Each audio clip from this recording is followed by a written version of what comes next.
Nah, Mbak Dini, kita udah sampai nih, Integrated Waste Management and Pool Paper. Nah, Wah, kita ketemu Pak Mas Mujib. nih. Nah, ini sebentar, tunggu.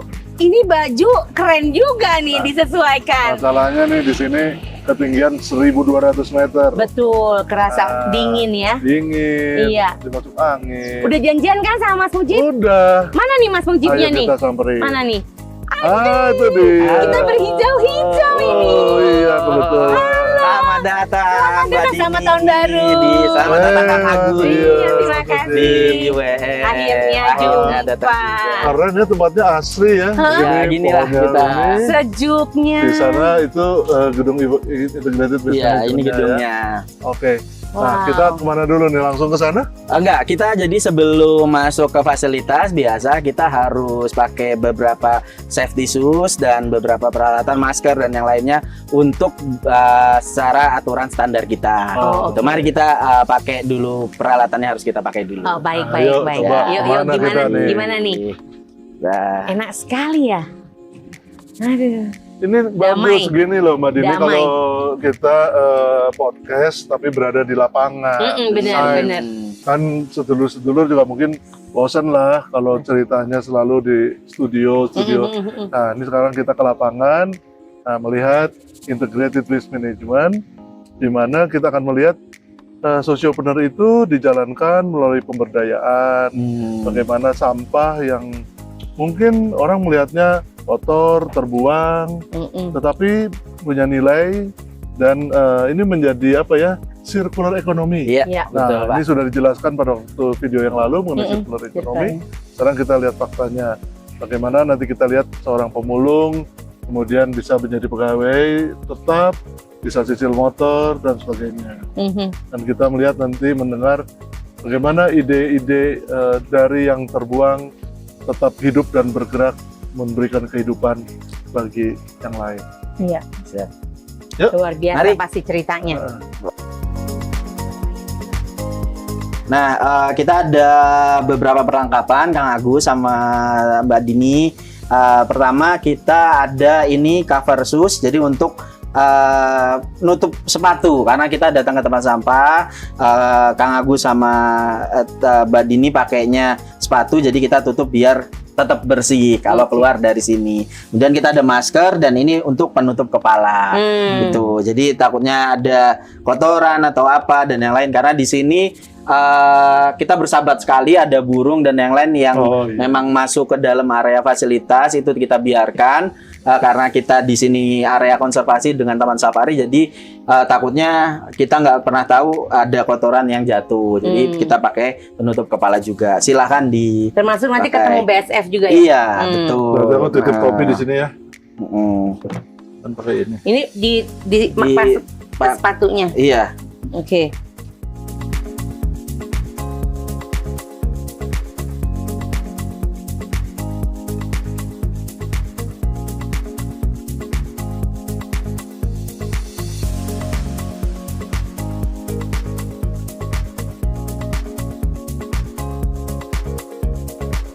Oke, kita Demi kayak naikin. mau operasi atau Iya.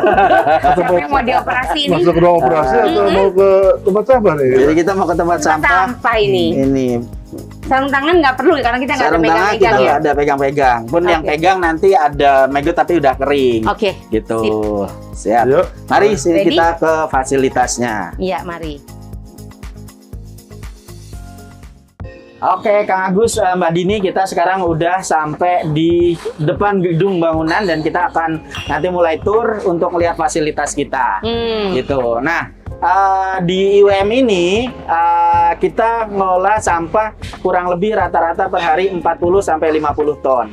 Tapi kalau lagi peak season kayak kemarin tahun baru ataupun libur hari besar, liburan sekolah itu bisa sampai 80 ton per harinya. Oh, Gitu. pernah sampai segitu? Iya, pernah sama segitu. Kemarin lebaran berturut-turut kita 80 ton per harinya. Gitu. Dan kita untuk mengelola sampah sebanyak itu cukup dengan luasan 1.500 meter persegi saja. Dan langsung habis habis ya? Gitu, dan langsung habis. Habis Jadi setiap hari habis? habis setiap hari. Diselesaikan Habis semua. setiap hari diselesaikan semua. Dari mulai milah Dari mulai milah sampai sortir sesuai sampai budidaya pengolahan maggetnya Oh, oke. gitu.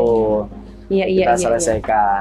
Berarti di sini ini budidaya maggot sama pemilahan sama budidaya maggot. Iya, jadi pengolahan sampah kita awalnya dari pemilahan manual untuk diambil material daur ulang yang bisa didaur ulang, kemudian organiknya karena di sini 60% area wisata tempatnya banyak makanan itu jadiin bubur kemudian untuk pakan buat maggot. Oke. Dan yang low value atau material yang tidak bisa didaur ulang itu kita nggak jadiin residu tapi di sini jadi RDF, refuse derived fuel, untuk bahan bakar di pabrik semen. Oh. Gitu. Kalau yang organiknya berapa persen? Untuk organiknya di sini 60% Kang Agus. 60 berapa Iya. ton? Selalu Kurang lebih berarti kalau organik kita rata-rata itu misalnya kita ngolah 60 ton berarti sekitar 30 tonan atau 3 silo kita gitu. Berarti selalu ya itu. Selalu. Berarti Mbak Dini, Mas Mujib,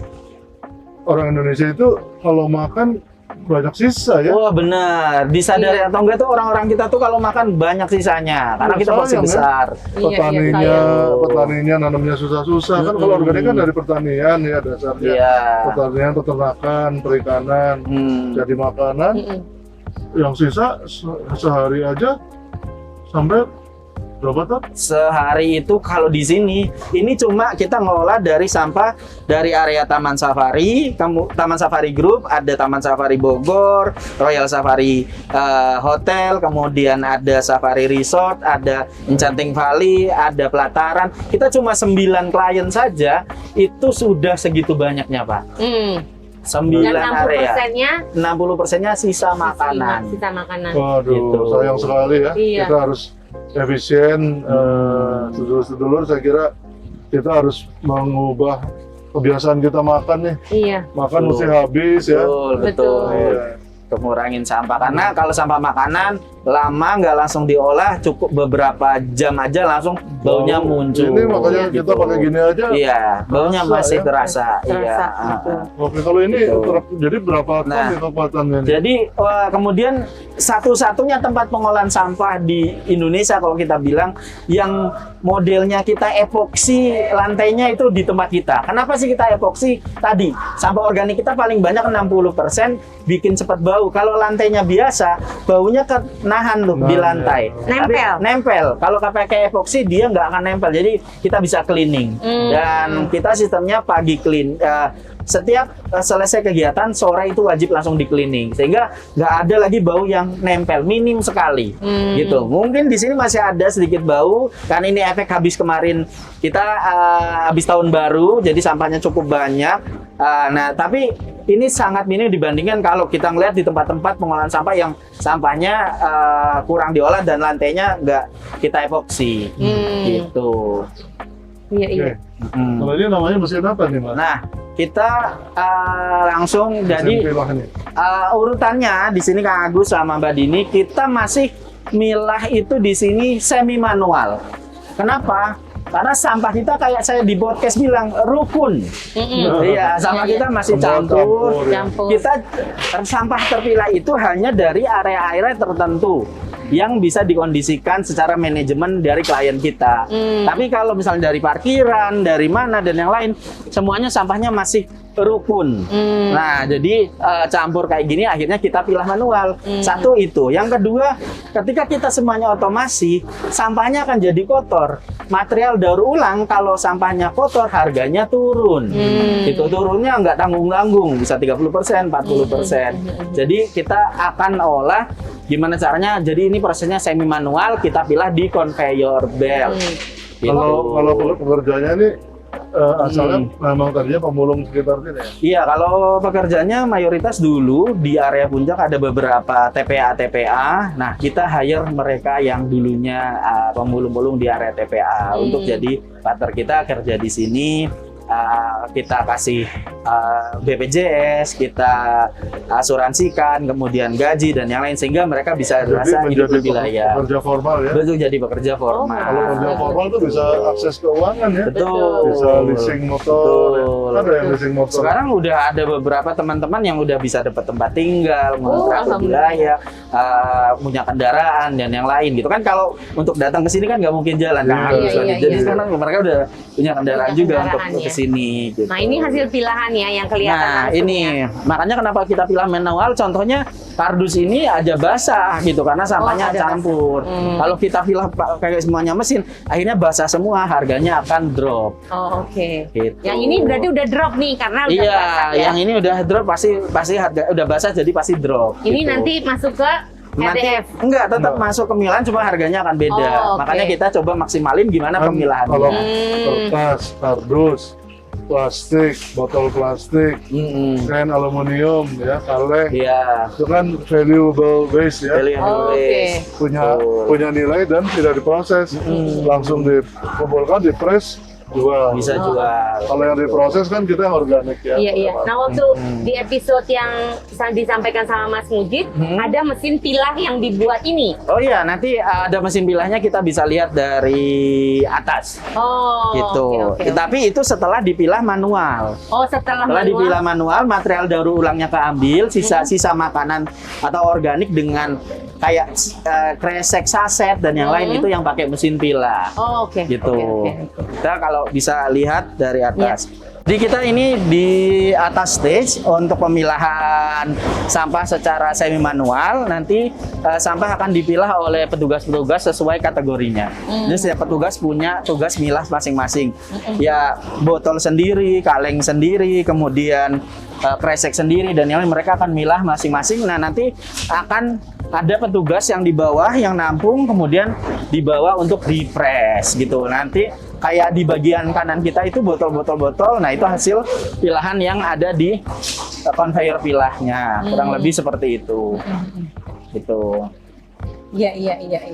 Yuk, lanjut. Ya, lanjut kita. Nah ini di kanan-kanan kita ini tadi yang dari hasil pilahan di atas itu nanti akan dipilah sesuai kategorinya. Ini botol-botol nih Kang Agus, Mbak Dini nanti ini akan dipres. Kemudian di sebelah kiri ini adalah bubur organik, sampah organik yang nanti akan dijadiin pakan buat maggot gitu. Kalau yang maggot itu yang bermitra ya kita. Yang maggot itu kita ada dua. Jadi di sini ada yang dipakai kita untuk internal, sebagian kita distribusikan ke mitra-mitra. Mitra-mitra ini juga kelompok-kelompok yang dulu mereka adalah kelompok swadaya masyarakat yang saya ceritakan di podcast gitu. Jadi mereka mandiri untuk bikin kelompok budidaya maggot. Nah, mereka dapat penghasilan dengan jual maggot hidupnya ke kita, pulang mereka bawa pakan. Gratis pakannya ya? Pakannya gratis. Nah, dari kita. makanya Mereka pakan gratis, budidaya maggotnya dibeli per kilo maggotnya kita berapa? beli. Kalau kita di sini rata-rata range-nya di Rp4.000. 4.000 sekali per kilo. datang berapa tiap hari itu? Sekali datang rata-rata untuk satu mitra itu minimal 600 sampai 700 kilo. Wah, dapat banyak Gitu. dong ya. Jadi mereka sebulan bisa kirim sampai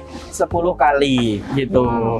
Itu Mereka- dari mitra dari daerah mana aja? Jadi ada yang dari Depok. Di Depok kita ada kurang lebih 63 kelompok.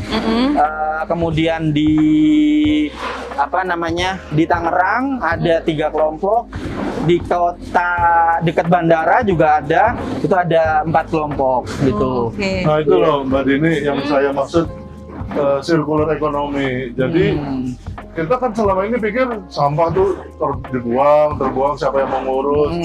Ternyata kalau yang valuable waste seperti botol plastik ini kan kumpul, fresh jual. Ya. Nah yang organik yang bau dan seolah-olah nggak ada nilainya, justru dia punya nilai. Iya. 4.000 sekilo dengan cara budidaya maggot sehingga buburnya bersih, organiknya bersih, maggotnya datang nanti maggotnya punya nilai ekonomi. Maggotnya ada nilai ekonomi. Itulah Betul. praktek sirkular ekonomi yang Betul. nyata. Dan waktu itu Kang Agus bilang kalau bedanya yang BSF sama lalat ya.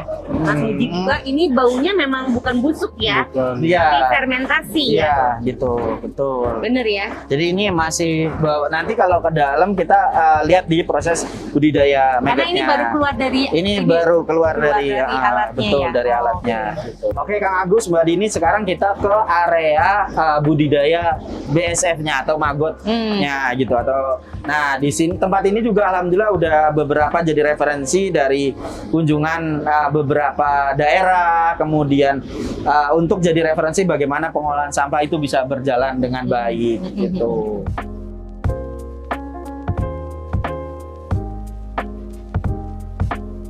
Oke, kita sekarang masuk ke area budidaya magotnya. Ini kayaknya sorry, ini kok lebih tinggi, ini lebih rendah ya? Oh iya, Kenapa ya? jadi awalnya semuanya nggak ada atapnya, cuman karena cuaca di puncak itu cukup dingin, untuk mendukung proses pertumbuhan si magotnya dengan baik, jadi kita kasih atap biar dia nggak terlalu dingin, lebih hangat ruangannya. Kalau jadi agak sumuk kan? Iya, di sini iya, masih iya. agak sumuk gitu. Iya. Nah ini apa ya? Kok lucu banget ini kayak untuk makan? Oh ini, nah box ini kita punya box namanya Green Box.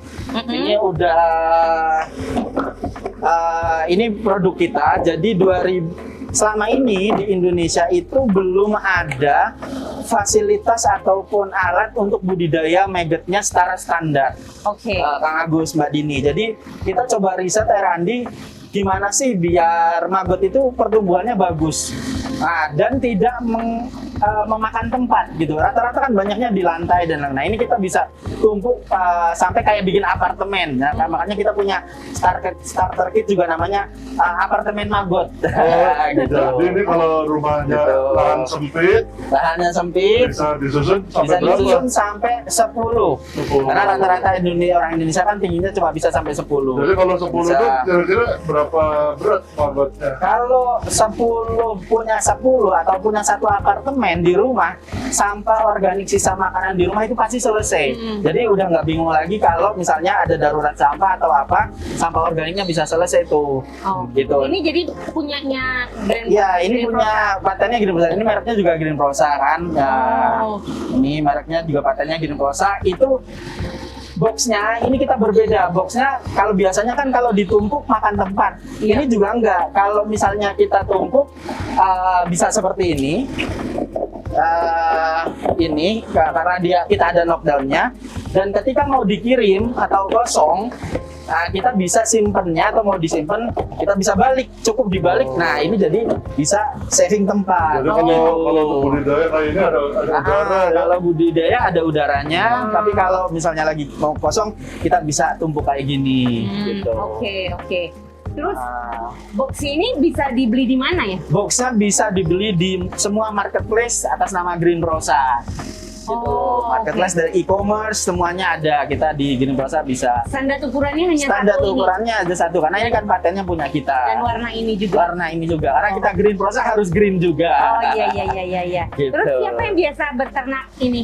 Yang justru sekarang banyak yang beli apartemen itu di perumahan-perumahan. Jadi contoh kemarin Tangerang Selatan bermasalah sampah, jadi banyak orang-orang komplek itu beli satu apartemen untuk menyelesaikan sampah di rumah masing-masing. Iya. Jadi nggak harus nanti magotnya bermitra dengan kami kalau populasinya banyak ya bisa, tapi kalau mau di rumah nyelesain sampah juga bisa. Tapi pakai telur ini. magotnya dari mana? Kalau magotnya bisa pesan di e-commerce kita juga, gitu. Iya, jadi telurnya untuk dijadikan Iya, maggot ya? telurnya, bibitnya bisa beli di kita juga. Jadi kalau dia sampah makanan ya, tidak difermentasi, namanya di rumah kan, nggak ngerti lah fermentasi gimana. Jadi katakanlah sisa nasi sama sayur lodeh, taruh aja sini. Terus kasih telur. Kasih telur, nanti udah netes kan tinggal dia akan makan terus. Tapi diaduk dong. Nggak perlu diaduk, Nggak taruh perlu. aja gitu. Gitu. Yang penting, tapi kalau terlalu cair, misalnya kuah dan yang lain, mungkin bisa ditambahin kayak yang bisa nyerap air, misalnya ampas kelapa, roti atau apa. Itu cuma karena maggot nggak bisa berenang gitu. Oh iya. Nah, tapi dia akan habis dimakan. Biasanya satu ini berapa kilo itu? Makan makannya. Satu ini tuh kalau kita beli untuk satu kit biasanya satu ini dia bisa makan setiap hari itu 2,5 kilo sampah. 2,5. Dan tiap hari harus dikasih makan. Tiap hari harus dikasih makan. Jadi kalau 10 kan 10 gantian. 10 hari kan dia terbang ya. Iya. Jadi kalau kita pelihara di rumah biar terbang aja. Biar terbang aja, karena kan maggot Tapi- juga tidak membawa penyakit seperti Iya, saya iya. di podcast saya ceritain. Dia nggak carrier disease. Jadi contoh nih, kalau misalnya aku mau ternak maggot, tadi ya maggot, ini aku cuma punya sisa makanan. Mungkin satu tray dulu kan, Satu karena tray kita beli dulu. 10 nih. Iya. Satu tray. Nanti berapa lama tuh prosesnya menjadi ada Dia prosesnya Netes ya. netesnya itu 3 hari. 3 hari. 3 hari. Jadi nanti sisa makanannya Mm-mm. ketika udah netes, mulai hari ketiga itu kita udah bisa rolling tuh makan terus. Jadi sampah kita selalu Jadi habis. nanti 10 hari makanan habis, ternyata Iya. kosong cuci. Tadinya kosong cuci gitu. Kan ini hari 1, hari 2, Hari 3, kedua, 4, 5, gitu. 6. Oh gitu. Jadi Ya, maggot kayak gini, Mbak. Nah, betul. Kayak itu Jadi tuh, contohnya tuh. ditumpuk satu kit gitu. Nah, Jadi itu jangan contohnya. sekaligus semua ya kalau iya, misalnya punya satu set. benar. Bergantian karena dipakainya. Bergantian Oh, dipakainya. oke. Jadi karena ketika pun nanti jadi lalat aman aja. Karena lalat tidak membawa penyakit. Lalat BSF tidak carrier disease, nggak bawa penyakit. Jadi dari Gitu. sampah, kalau rumah tuh dari sampah berubah jadi lalat, kemudian jadi lalat mati, jadi bukan sampah bisa lagi. jadi bukan sampah lagi. Lalat maksudnya BSF ya? BSF. Iya. Kalau mau maggotnya bikin kolam kecil pakai ember isi ikan untuk makan ikan. Jadi Oh. nanti bisa kemandirian pangan dalam rumah gitu. Oh iya. Iya, iya. Telurnya kita beli aja ya. Telurnya bisa beli aja di e-commerce gitu. Iya. Oh gitu. Ya. Oke, jadi ini implementasinya box-box kita untuk budidaya. Jadi di sini ada sekitar 6.000 box. Iya. 6.000 box itu satu boxnya kita rata-rata menghasilkan 2 kilo maggot. Jadi kita bisa misalnya karena kita sikluskan per hari, kita di sini 6.000 itu kita bagi 10. Karena siklusnya 10 hari. Nah, berarti sehari itu kita 600 atau 1,2 ton kita panen per hari. Belum ditambah dari mitra-mitra yang tadi kirim 700 sampai 600 kilo maggot. Nah, pun operator ini wajib. Jadi kita bukan cuma ngasih makan. Ini ada batchingnya, Kang Agus, Mbak Dini. Jadi kita tanggalin kapan tebar, nanti kapan kira-kira panen. Gitu. Jadi kita tahu nih berapa tanggalnya, jumlah telurnya berapa banyak, kemudian kapan ditebar di sini, kemudian kapan panennya. Di operator tuh nggak asal, ambil gede, ambil enggak, tapi sesuai dengan umurnya, sesuai dengan siklusnya. Gitu. Kenapa? Karena kalau di maggot BSF itu kita akan mencari titik umur yang proteinnya paling tinggi gitu. Itu biasanya berapa hari? Umurnya berapa? Berarti di umur kalau kita 14 hari. Karena 4 hari penetasan, di sini 10 hari pembesaran. Oh. Gitu. Ini banyak banget kan BSF yang seliweran. Iya. Ini yang masih mau hidup, yang udah mau mati atau apa ya? Ya, jadi kan pasti ada maggot yang keluar ya. Karena populasinya kan kita taruh per box itu populasinya itu 20.000 ekor. Jadi operator itu menghitung, nggak satu-satu, tapi kita sampling 1 gram ada berapa ekor. Nah, kita akan bagi per box 20.000 ekor kira-kira berapa. Nah, pasti kan ada yang keluar. Nah, yang keluar ini yang dia di luar jadi pupa, nah makanya jadi lalat. Tapi tenang aja, lalatnya di sini nggak bawa penyakit. Pokoknya Lalatnya BSF nggak ada BSF nggak bawa carrier disease. penyakit. Ya, dia selama ini nggak makan, nggak apa, dan dia kan nggak agresif, anteng gitu. Dan dia rata-rata. umurnya juga pendek kan? Umurnya pendek, cuma 3 hari gitu. Udah mentok. Iya. Oke. Ini berarti udah mau dipanen ya? Apa udah selesai panen? Ada tanggal-tanggalnya, Bu. Oh, ada biasanya. tanggal-tanggalnya. Oh, oke. Tuh, kan itu ada tanggal. Nah, ini panennya tanggal 11. Iya. Kemudian tanggal berapa Oh. gitu. Itu udah pasti tuh 10 hari. 10 hari gitu, 10 hari. Oke, Kang Agus, Mbak Dini, nanti kita lihat nih yang hasil sudah dipanen. Yang udah 10 hari nih. Yang udah 10 hari, berarti sekarang tanggal 5, yang ditebar tanggal 25 kemarin. Oke. Nah, ini ada hasilnya. Terutama ini maggotnya nih.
Oke Mbak Dini ya, karena kita sudah selesai kunjungan, sekarang kita lepas semua perangkatnya untuk kita buang ke tempat sampah. Jangan lupa ditaruh yang di non recycle, karena ini tidak bisa didaur ulang. Nah, gitu. seperti masker, kemudian head shoes, cover shoes itu nggak bisa didaur ulang. Nah, tapi tenang aja karena sekarang kita bisa olah untuk jadi bahan baku untuk RDF yang material bahan bakar energi baru terbarukan pabrik semen. Oh gitu. Gitu. Mas Mujib, tadi kita nih udah banyak belajar ya di dalam dari mulai pemilahan, terus sampai prosesnya, sampai tadi maggot yang udah jadi. Iya. Tadi kita nih sekarang lagi duduk nih di gazebo enak nih ya. Betul ya Kang Agus?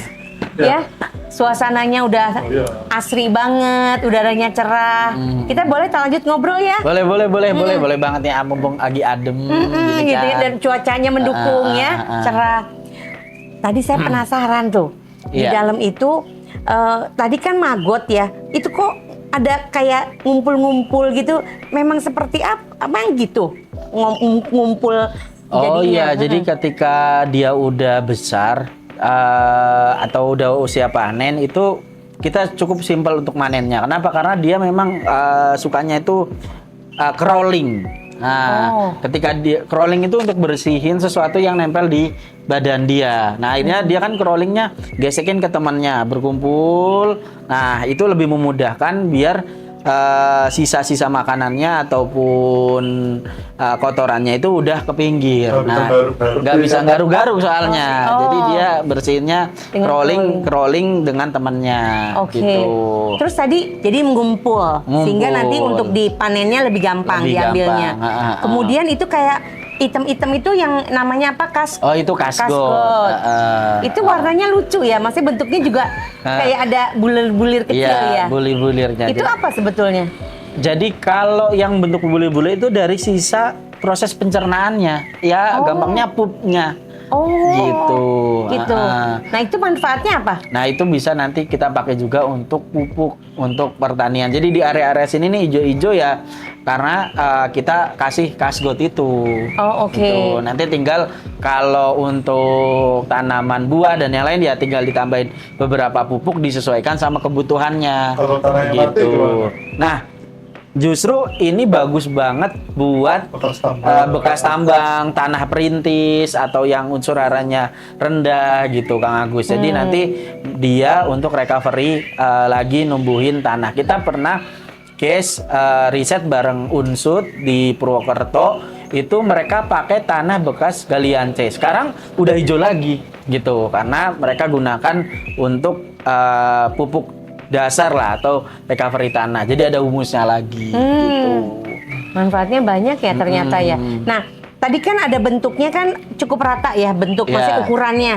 Ukuran magotnya. Ukuran si maggot. Nah, itu pernah nggak ukurannya itu maksudnya tergantung dari makanan atau apa bisa gede kecilnya gitu gimana? Ya, pertama gimana pemberian pakan kita. Pemberian pakan kita artinya berapa sering sih kita ngasih pakan. Kan ada sebenarnya berapa kali nih kita kasih makan. Kalau kita standarnya gini, untuk maggot 1 kilo berarti dia makan harus 5 kilo. Gitu. Itu perbandingannya? Ya, perbandingannya seperti itu. Nah, kemudian yang kedua, ukuran jenis pakannya nih. Pakannya apa aja nih, sisa makanan, buah, sayur, dan yang lain. Limbah ini mempengaruhi kalau dia lebih banyak, maksudnya makan sisa limbah atau sampah makanan yang kompleks, ada nasinya, ada sayurnya, ada apa, ini justru bisa bagus dibanding kalau misalnya cuma sayur doang nih. Karena kan kita juga kalau makan sayur ya manusia aja sehat gitu, kurus. Sedangkan kita maggot kan pengennya yang ada gemuk-gemuknya gitu. Nah, once kalau misalnya nggak seragam di usia panen, misalnya H-2 belum panen, baru tuh kita nanti akan sesuaikan. Ada boosternya? Ada gitu? Boosternya. Apa itu boosternya? Boosternya sama, kita pakai manfaatin dari limbah juga atau dari sampah organik. Biasanya kita dapat dari kerjasama atau layanan kita yang kita sebut EPR, Apa itu Extended Producer Responsibility. Jadi dari perusahaan-perusahaan itu kan punya produk expired, punya produk reject dan yang lain. Nah itu sebagian kita manfaatin di sini untuk booster. Kan itu kan susu dan yang lain bentuknya kan snack, roti kan itu bagus kan. Nah, dia bisa dalam 2 hari recovery. Jadi maggot itu nggak perlu berhari-hari atau berbulan-bulan dia jadi gemuk lagi. Itu 24 jam dia dikasih makanan yang benar langsung akhirnya dia bisa seragam. Oh, bentuk Kalau gitu. seperti di mitra-mitra yang ini udah seperti ini. Nah, kalau di mitra-mitra kita tidak terapkan seperti itu karena produk expired ini kan nggak banyak Kang Agus. Jadi gimana caranya kita ngecek SOP-nya, ngeceknya gimana? Cara mereka report pertama. Tadi kan contoh tuh ada tanggal. Jadi kita kasih tahu mitra tebar telur tanggal berapa. Terus hari besoknya ngasih makan berapa. Nanti tim kita tuh ngecek, tim Komdev kita atau tim IWM tuh ngecek. Oh ini kayaknya pakannya kurang, besok tolong ditambah ya. Nah kita selalu kayak gitu. Dan kita ada grup dengan mitra itu. Mereka mereportkan pakan kita dapat limbah dari sini. Karena kadang ada juga mitra yang mereka cari sampah sendiri gitu. Karena mereka kendaraannya terbatas, jadi mereka cuma bisa kirim maggot pakai di sini nggak pakai box tapi ngirimnya pakai ranjang-ranjang. Jadi nggak bisa pulang bawa sampah, mereka cari sendiri. Nah itu yang kita kontrol. Kalau yang dari sini tinggal kalau kita kan bisa takar. Mereka bawa 120 box atau misalnya 1 ton. Kalau misalnya hari kelima belum habis, berarti ada yang salah nih. Gitu. Nah, itu nanti kita akan recovery di sini, gitu. Nah, selain recovery maggot ya, budidaya maggot, kalau soal recovery sociopreneur, gotong royong ekonomi, circular ekonomi bersama mitra itu kenyataannya seperti apa? Tips kepada barangkali ada sedulur-sedulur yang kepengen membangun kemitraan dengan kita, itu kira-kira hasilnya kayak apa, prosesnya gimana secara singkatnya? Oh ya, singkatnya ada kelompok yang nanti mereka membuat kelompok, kemudian mereka kontak kita akan free konsultasi untuk pendampingan bagaimana. Nah, kemudian kita akan buat timelinenya, mereka kapan harus provide fasilitas untuk kita dampingin.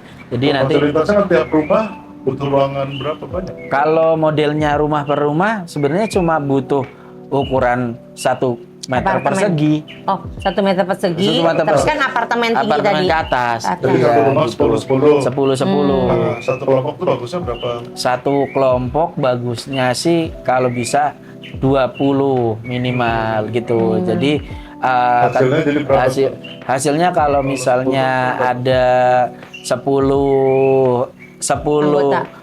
tray atau satu apartemen itu kan bisa ngasilin rata-rata 25 kilo. Dalam 10 hari. Atau sebulan dia 75 kilo. Itu untuk yang benar-benar mikro ya Pak. Nanti kan naik, ada yang kita belinya mereka pengadaan fasilitas apartemen tipe 50, tipe 100, tipe 500, tipe 1000. Kita kayak apartemen gitu Pak.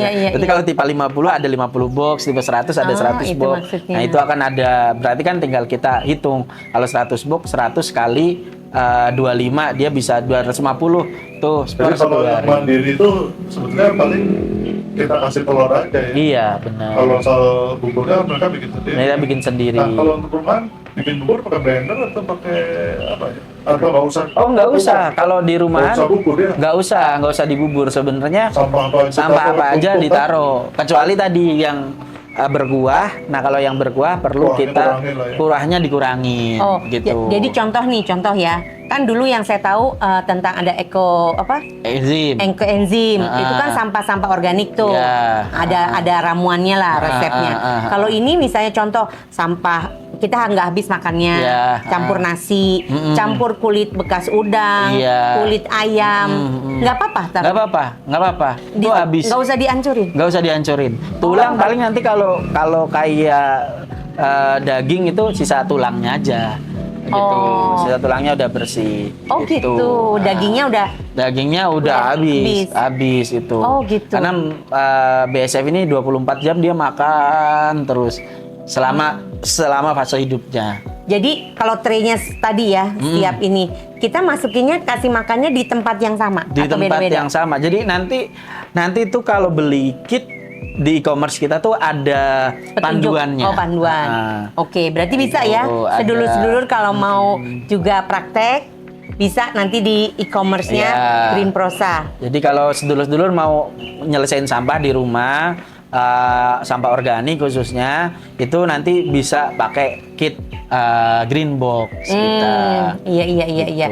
Nah, itu kalau udah jadi nih, udah jadi maggot.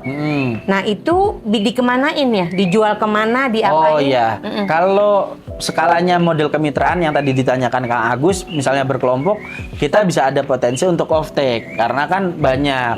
Tapi kalau cuma misalnya iseng nih di rumah sendiri, banyak sekarang orderan kita justru kita cek itu ibu rumah tangga, karena mereka sampah ini kan kadang dengan sekarang banyaknya TPA penuh. Jadi banyak sampah tertunda kan bau. Nah, banyak tuh yang beli ibu rumah tangga, beli satu paket, satu kit. Nah, mereka kasih maggot, habis itu nanti mereka berkreasi bikin budik damber, budidaya ikan dalam ember tuh. Nah, maggotnya yang udah 10 hari dikasihin. Kalau punya 10 tray kan setiap hari akhirnya punya makan buat ikannya. Jadi 2 bulan sekali bisa panen tuh lele di pakai drum atau pakai sekarang kan ada galon-galon daur ulang yang besar. Nah, itu bisa tuh di situ. Tapi kalau telurnya Pengaran telurnya bisa beli di e-commerce juga. gram-graman atau? Gram-graman. Kita beli di Green Prosa.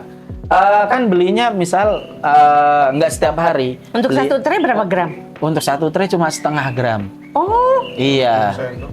Seujung sendok seujung teh. sendok Kalau aja. tadi Iya. itu belinya gimana tuh? Kan netes nanti itu kalau nggak.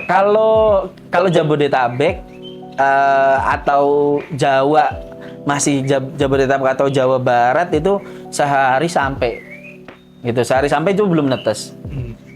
Beberapa 1 bulan yang lalu kita kirim ke Malaysia 1 kilo telur nggak netes juga gitu. Jadi maksudnya kalau ada seorang ibu rumah tangga nih mau piara maggot ngabisin sampah. Nah, saya tanya tuh kan nanti telur ini netesnya dalam berapa hari? Oh iya, telur itu kan netes 3 hari Kang Agus. 3 hari, habis itu sebenarnya secara siklus alaminya Jadi si telur itu kan kita taruh katakanlah tray paling bawah. telur paling bawah. Kan langsung banyak tuh 3 hari kemudian. Langsung 3 hari kemudian. Nah, Jadi nanti kita ambilin kasih makan, kita ambilin kedua, ketiga, keempat gitu. Nanti kita pecah gitu, kita bagi. Dan kalau beli di e-commerce kan nggak bisa beli 1 gram, minimal beli 10 gram. Pasti paketannya baik di e-commerce kita nih punya Green Prosa dan umumnya itu kita pasti jual minimal order itu 10 gram gitu. Karena kalau nggak nanti habis di biaya admin, administrasi. satu tray berapa gram sih? 1 tray itu sebenarnya cuma butuh setengah gram. Waduh, Setengah gram. 20 tray dong ya. Iya, setengah gram atau ya 1 gram lah kalau untuk mungkin kalau pemula karena bukan untuk budidaya. Nah, nanti secara alami itu kan maggot sebenarnya umurnya 48 hari. Kenapa di sini 10 hari? Karena kita satu nyelesain sampah untuk cepat karena sampah kita berpuluh ton. Kemudian yang kedua produksi maggotnya kita punya buyer. Kalau untuk nyelesain sampah bisa di-extend. Gitu sampai dia 1,5 bulan dia jadi lalat bisa 1,5 bulan. Kalau di sini kalau di sini kita modifikasi lalatnya 21 hari harus udah jadi lalat. Bedanya di situ. Jadi Gitu. ini kalau di rumah tuh kita yang kasih makan ikan, kasih makan ayam, pupaknya aja ya. Pupaknya aja. Nggak usah yang masih hidup, Iya, kan? nggak usah yang masih Maksudnya hidup. larvanya itu. Yang udah gelap. Kepompong. Yang ini. Yang gini Nggak, tapi kalau yang kita ulat. ulat. Apa? Fase setelah ini kepompongnya. Oh, kepompongnya Sebelum jadi ada. lalat kan jadi kepompong. kepompong dulu. Nah, itu Oh. bisa dijadiin makan. Oh, bisa gitu. jadi makan Ah. juga ya. Berarti semua berfungsi ya, bermanfaat. Berfungsi. Orang ininya juga kulit kepompongnya juga ada yang mau beli. Iya. Oh ada yang mau gitu. beli. Biasa untuk burung kali ya. Terus lalat yang mati, lalat jantan kan mati. Lalat jantan kan begitu kawin mati. Mati. Dan itu untuk Ya untuk obat atau Ada banyak hal sebenarnya kebutuhan. Kalau kepompong itu diambil kulitnya. Kalau untuk tanaman itu diekstrak untuk anti proteksi hama. Oh. Ya kalau dari ahli pertanian bilangnya seperti itu. Cuman ada juga, kalau di Indonesia belum ada di pengembangannya. Di Singapura ada perusahaan di tengah kota, mereka itu fokusnya ngembangin maggot, diambil kulitnya, kepompongnya, untuk jadiin bahan dasar melanin, gitu. Atau sama mereka ada pengembangan jadi benang jahit, operasi. Nah itu kan sama aja kayak penggantinya kalau ada kita pakai crepes, pakai shrimp, pakai udang, cangkangnya kan bisa pakai itu. Nah itu sama. Jadi ini lebih elastis menurut di beberapa paper dan publikasi mereka. Cuma kalau di Indonesia kita di Greenforce sendiri udah deh sampai maggot dulu, buat ikan aja kita masih kurang-kurang. Iya, gitu. iya. Nah, maaf kalau kayak kan itu tadi kalau sayuran-mayuran ya bisa kan. Berarti daun-daunannya itu bisa juga untuk makan maggot. Kalau sayur-sayuran bisa, cuman kalau daun kering itu dia nggak bisa karena kan daun kering full serat. Oh, nggak bisa. Kalau ya? sayuran masih ada sarinya yang bisa di. Oh, kayak daun-daunan yang hijau gini, bisa kita habis nebang, kita Betul. ini kan, Mungkin dikasih bisa. dimakan kering doang, tapi dia nggak bisa habis. Dia nggak bisa makan serat. Maggot itu kan bukan ngunyah, tapi dia sucking, Menghisap. menghisap. Kayak, oke. Paham, Gitu. paham. Ya kalau daunnya udah kering nggak ada yang dihisap. Oke, ya, Gitu. paham. Ya, menarik sekali ya. Ini kayaknya ceritanya panjang nih. Bener nggak? Ya. Nah, ini tadi bicara tentang teknisnya, betul ya, Mas Mujib, Kang Agus. Nah, sekarang kalau bagaimana tentang kita untuk menyemangati para tadi relawan ataupun siapa yang terpanggil untuk tadi bermitra atau mau belajar mengenai tadi proses maggot ini, enaknya gimana sarannya dari Mas Mujib? Pertama buat ya teman-teman relawan komunitas yang membangun masyarakat, kalau mau belajar tentang pengolahan sampah bisa datang ke kami atau sebenarnya bisa belajar online. Kita ada kelas online juga, gitu. Kelas online nanti ada beberapa packaging dan yang lain yang kita tawar. Kalau datang ke sini bisa sekalian liburan ke Taman Safari, gitu. Cuman bisa juga kalau misalnya jauh nanti bisa ada kelas online, gitu. Jadi itu kita selalu edukasi mulai dari tahap gimana membentuk kelompok, kemudian bagaimana pendampingannya dan yang lain sampai kita sekarang juga berjalan beberapa proyek awalnya dari situ. Mereka bangun akhirnya saat mulai teknis pendampingan cara budidaya, nah kami baru datang ngajarin. Kemarin ada dari beberapa perusahaan CSR-nya develop community. Nah kita juga nanti ada potensi untuk off-take atau seperti apanya gitu. Jadi artinya kalau tadi Kang Agus, kalau kita ibu rumah tangga mengerjakan di rumah, kita buat alternatifnya ada misalnya memelihara ikan, atau kita bisa kasih ke orang yang memang kalau cuma sedikit orang yang memang memberdayakan ikan, betul ya? Atau kerjasama. Tapi kalau mau ada nilai ekonominya, itu kita bangun kelompok. Kelompok itu satu kelompok minimal boleh nggak mitra dengan Greenforce? Oh iya, kalau kita sih secara hitung-hitungan kami minimal itu 20 anggota. 20 maksudnya kalau satu kelompok kan minimal 20. Ada 20 anggotanya yang bersama dan satu anggota punya 20 box.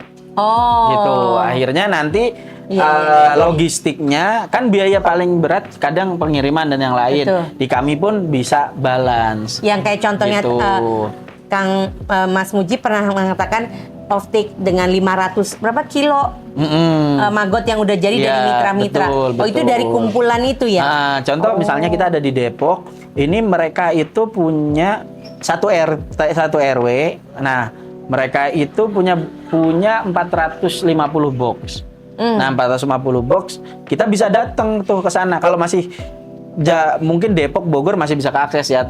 Itu kita datang, kita kirim sampahnya sama bibitnya pulang kita bawa. Cuman karena kita yang ngambil harganya lebih turun. Yang biasanya mungkin average-nya di 4.500, kita ini lebih rendah di 4.000 atau 3.500. Tergantung jarak karena ya kita harus sama-sama tahu kan biaya logistik kita gitu. Itu menarik sekali ya.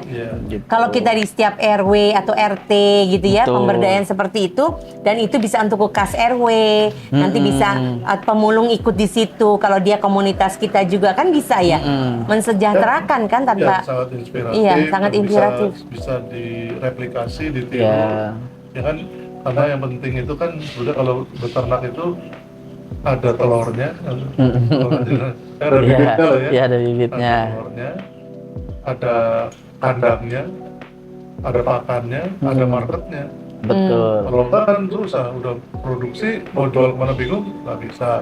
Kita mau produksi bibitnya nggak ada juga bingung kan. Iya. Karena kalau memang mau produksi terus kan agak sulit, harus bikin Betul. alat apa. Iya. Kalau ini bisa beli telur 3 hari netes, extend. Kalau mau untuk pakai sendiri, extend bisa 48 hari langsung kasih ikan atau kasih ayam ya. Atau kalau mau jadi rantai produksi satu ekosistem dengan grid prosa, bikin kelompok 20-20-20. Menariknya, saya lagi lupa tadi nanya. Itu harus di ruang tadi ya, tray-nya yang apartemen itu harus dibuatkan ruang khusus atau Oh, seperti nggak apa? perlu kan kita cukup yang penting nggak kena hujan. Oke. Ya udah di situ. Misalnya katakanlah satu gazebo ini aja ini sebenarnya ini bisa 100 box ada mungkin. Nggak di Lebih. tikus kan? Enggak.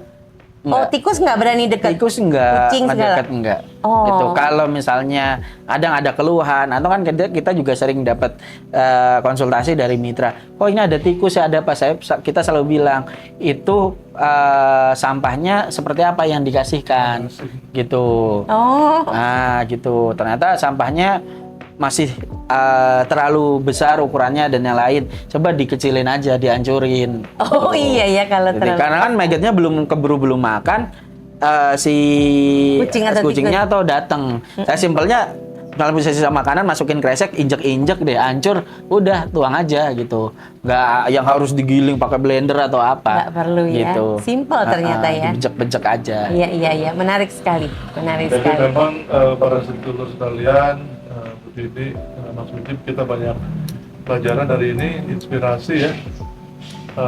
Walaupun dari sampah yang sudah terbuang, kalau dia itu ditangani oleh orang yang tepat, siapapun yang mau menangani sampah dengan baik, maka bisa menghidupkan si sampah itu untuk membersihkan sampah sendiri atau untuk memberdayakan orang lain, sehingga sampah yang terbuang bisa menjadi kehidupan dan penghidupan. Itulah circular economy. Iya. Bukti nyata Ada di sini. ada di sini Bisa di Green dilihat. Prosa. Bisa dilihat Bisa buktinya. dilihat. Nah, itu apa itu? Ini yang sudah digoreng tadi, ya maggot. Iya, ini Sudah maggot digoreng. yang sudah digoreng. Digoreng. Ini saya soalnya sebenarnya mau saya bawa buat makan ayam sama makan ikan ini. Oh, oke. Iya. Jadi ini manusia juga bisa makan sebetulnya. Kalau maggotnya Green Prosa kebetulan sudah dapat sertifikasi halal. Jadi boleh. Jadi kalau mau bisa, Bisa. gitu. Ya kalau sebetulnya kalau lihat paper atau apa, karena ini proteinnya 48% ya, bisa dibikin biskuit untuk anti stunting, bisa dibikin biskuit untuk ibu menyusui gitu, ibu hamil. Iya. Atau ya tadi misalnya untuk ternak, untuk produktivitas telur, ayam atau unggas, atau ikan koi warnanya akan lebih cerah, gitu. Karena pigmennya didorong oleh protein yang tinggi. Ya. Betul, Pak. Iya. Betul. Kalau kita mulai dari rumah tangga, milah sampah, kemudian ada yang mau memulai komunitasnya, kita membudidayakan maggot ini, tadi circular economy, ekonomi gotong royong, ya, ada yang mau mensponsori jadi sociopreneur, betul nggak? Indonesia pasti akan lebih maju dan cerah. Betul, Gitu. siap. Iya. Semoga ada hikmahnya, manfaatnya buat sedulur-sedulur dari Langgam Karsa ya, Nanti Mas kita, Najib dan Kak ini Hana. kan yang terakhir ya. Betul. Ini Bukan kita yang terakhir. kunjungan ke IWM Taman Safari Cisarua. Nanti kita kunjungi lagi kantor pusat Green Prosa di Purwokerto, ya kan? Ketemu Mas Mujib, ketemu Mas Gilang, nanti kita sampai ketemu di episode berikutnya, saudara sekalian. Terima kasih. Terima kasih. Terima kasih. Terima kasih. Nama saya Hilmi Musyafa Akmal. Di sini saya sebagai site manager di Integrated Waste Management. Oke, halo, nama aku Alifa. Di sini sebagai marketing dan content creator. Nama saya Hengki, saya posisinya di bagian mesin, Bu. Nama saya Panding, saya sebagai kebersihan, Bu. Nama saya Faisal Susanto, di sini bagian driver. Nama saya Ermaliani, di sini saya di bagian operator packing maggot kering. Dari sini kurang lebihnya 2,5 tahun. Bekerja di sini udah sekitar 2 tahun. Kalau Integrated Waste Management sendiri ini udah 4 tahun, dari mulai 2023 sampai dengan 2026 ini. Besok 2026 Maret itu anniversary ke berarti 23 ke 26 ya sekitar 3 tahun. Sebelum kerja di Green Process, saya pernah di bengkel-bengkel lah seperti biasa, yang di pinggir-pinggir jalan. Saya di Purbalingga karena saya asli Purbalingga. Kerjaan dulu di angkutan umum sih. Yang happy atau enggak, aku happy banget di sini karena banyak banget belajar ya. Ibaratnya tuh saya ini kan fresh graduate ya, yang belum banyak bekalnya. Cuman Green Process ini mau menampung saya sebagai orang yang dipercaya untuk bareng-bareng nih ngelangkah di Green Process ini. Kalau suka itu di sini saya bisa berkembang dalam arti saya banyak belajar tentang bagaimana mengelola sampah yang baik. Memang sederhana, kata pilah itu sederhana, tapi pada prakteknya itu adalah hal yang paling susah. Dari angkutan umum cuman kita hasilnya per hari gitu, kalau ini kan per bulan ya, bisa nyicil motor atau yang sebagainya lah. Ya bedanya sih lumayan signifikan juga ya, Bu. Karena kalau sebelum saya masuk ke Green Prosa itu kita mau beli apa-apa juga pas-pasan, tapi setelah masuk ke Green Prosa, alhamdulillah ada buat keluarga, kita buat seneng, buat beli yang kita pengen, buat jalan-jalan keluarga juga adalah. Ya nyaman-nyaman sekarang sih, Bu. Ya cuma beli roda 2 doang. Di sini saya belajar banyak bahwasanya sampah di sini itu harus dipilah, mengajarkan teman-teman untuk memilah itu sukanya kita bertemu banyak orang, lalu bertemu banyak relasi juga karena pengolahan sampah ini masih sedikit yang mengamati. Saya di sini bisa bertemu dengan banyak orang, terutama orang-orang penting yang memang sekarang isu sampah ini sedang hype ya di kalangan Gen Z sekarang juga, itu salah satu suka juga. Kalau mau harapan ya, karena mungkin Green Process ini adalah perusahaan waste management, apalagi aku Gen Z ya kan, yang kadang dicap sebagai apa gitu kan. Harapannya tuh orang-orang seumuran aku atau mungkin di bawahnya aku nanti gitu kan udah mulai peduli sama lingkungan gitu sih. Karena kan kalau misal kita ngomong, kita kan hidup berdampingan sama lingkungan ya. Kalau misal bukan kita yang merawat, siapa lagi gitu sih. Harapannya saya ke depannya itu untuk Indonesia ya terutama ya, mari teman-teman masyarakat untuk membiasakan memilah sampah dari rumah. Yang pasti guys, kita ini kan nyampah ya, jadi kalau misal kita dapat dampak dari sampah ini, kita jangan banyak protes, tapi kita mulai bergerak aja. Langkah kecil kalian itu sangat berarti buat bumi.